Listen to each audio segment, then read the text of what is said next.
Every single breath you just took, you pulled in a little piece of something that used to be alive 65 million years ago. Not a metaphor, not a poetic way of looking at the world. A literal, physical, provable fact that follows directly from the conservation laws of matter and the way atoms move around on this planet. And here is the funny thing about it. Most people hear something like that, and they think it sounds like a nice story someone made up to make science feel magical. But the story is not the interesting part. The physics is the interesting part, and the physics is stranger and more satisfying than the story ever could be. Let me back up and start with something that sounds almost too simple to be useful. Atoms are not created or destroyed in ordinary physical and chemical processes. You probably heard that at some point, but I do not think people really sit with what it means. When you burn a log in a fireplace, the log does not disappear. The carbon atoms that were locked up in the wood combine with oxygen from the air, and they become carbon dioxide, and they float away as a gas. The ash left behind is the mineral content that could not become a gas. But every single atom that was in that log before you lit it, every one of those atoms is still somewhere in the universe after the fire goes out. They moved. They changed partners. They entered new molecules. But they did not vanish. This is not an approximation. It is not mostly true. It is exactly true to a precision that would make your head spin if you thought about it hard enough. Now take that principle and walk it backwards through time. A Tyrannosaurus rex lived, breathed, ate, grew, and eventually died. Its body was made of atoms.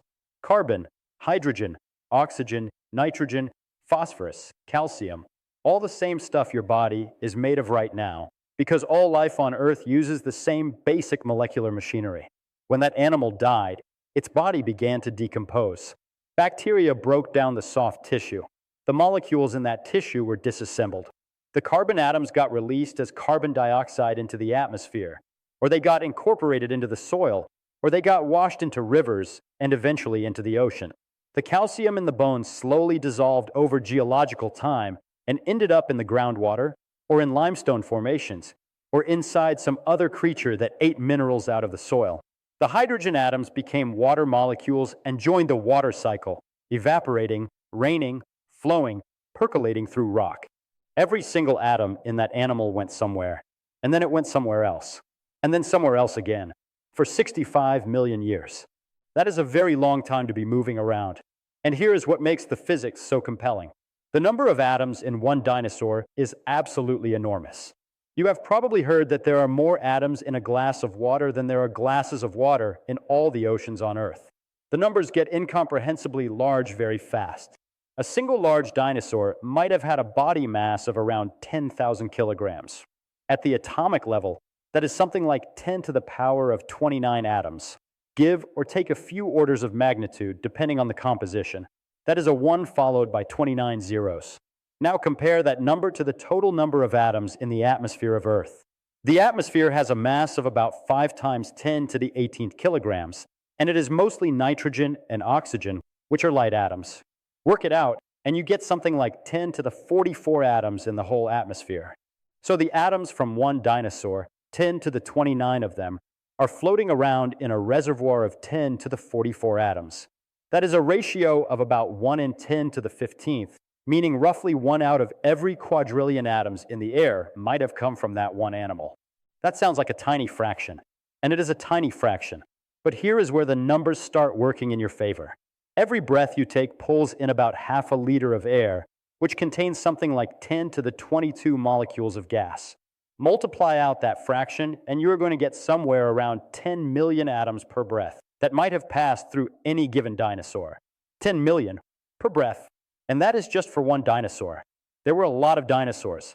They lived for over 150 million years before the end of the Cretaceous period.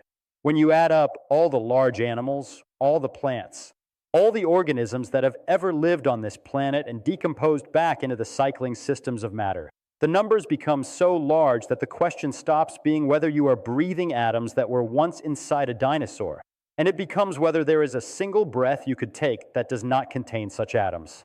The calculation was actually done seriously by scientists, not just as a curiosity, but because understanding how atoms cycle through ecosystems is genuinely important for atmospheric chemistry, climate modeling, and ecology.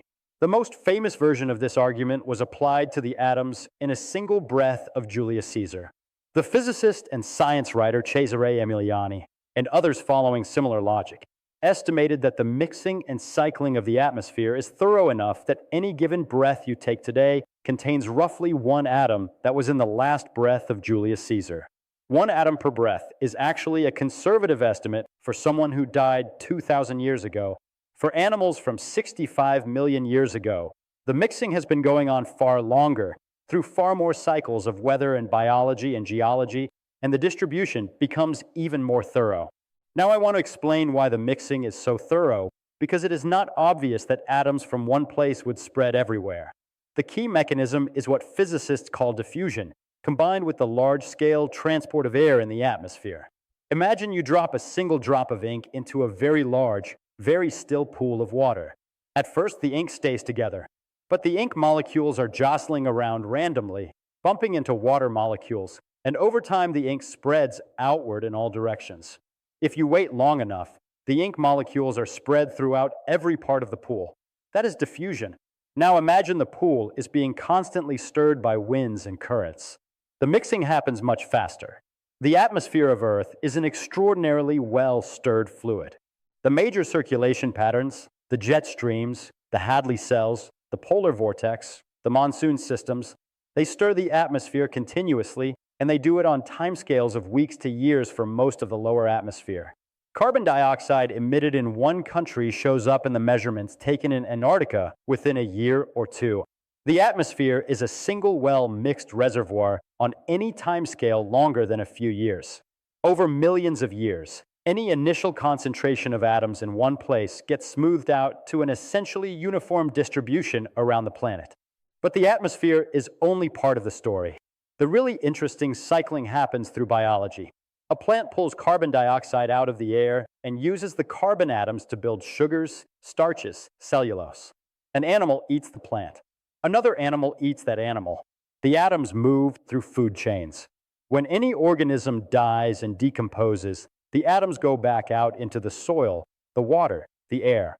There is also the deep geological cycle, where carbon gets buried in sediments, gets cooked under pressure and temperature for millions of years, and eventually gets released back through volcanic activity.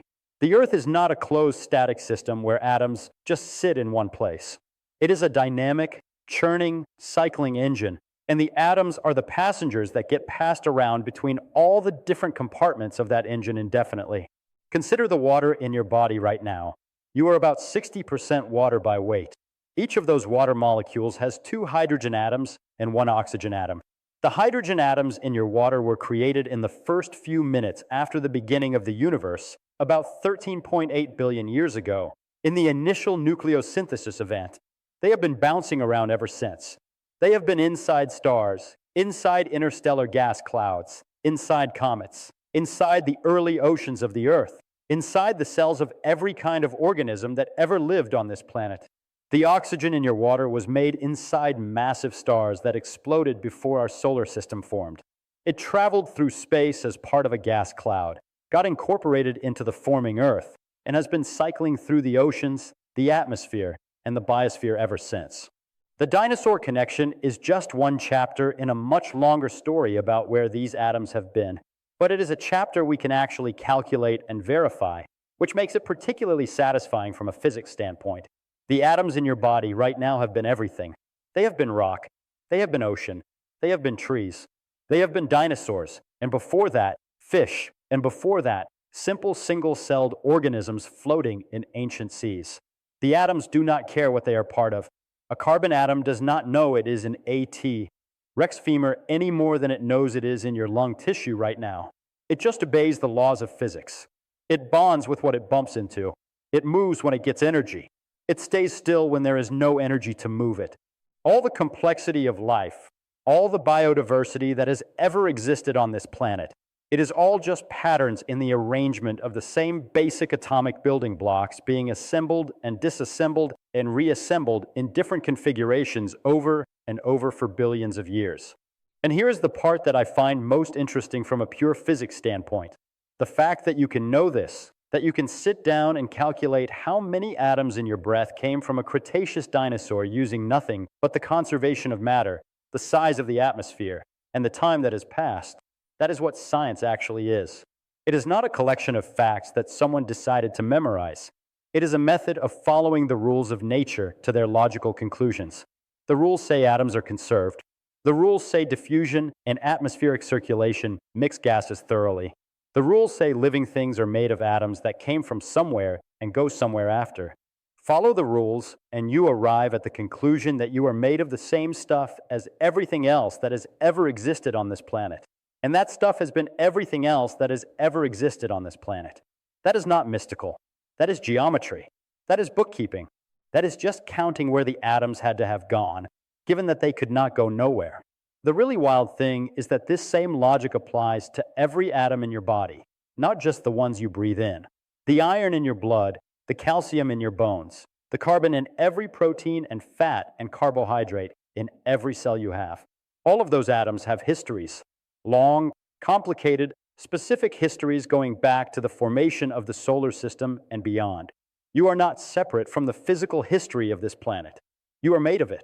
You are a temporary arrangement of matter that the Earth has been holding and reshuffling for 4.5 billion years. And when you are done being you, those atoms will become part of other arrangements, other organisms, other minerals, other structures that do not exist yet. The continuity is not interrupted. The atoms keep going. The only thing that changes is the pattern they are arranged in. And the pattern that is you, the specific arrangement that thinks and breathes and wonders about all of this, that is something the universe has not done before in quite this way. It is a fleeting and local arrangement of very old matter.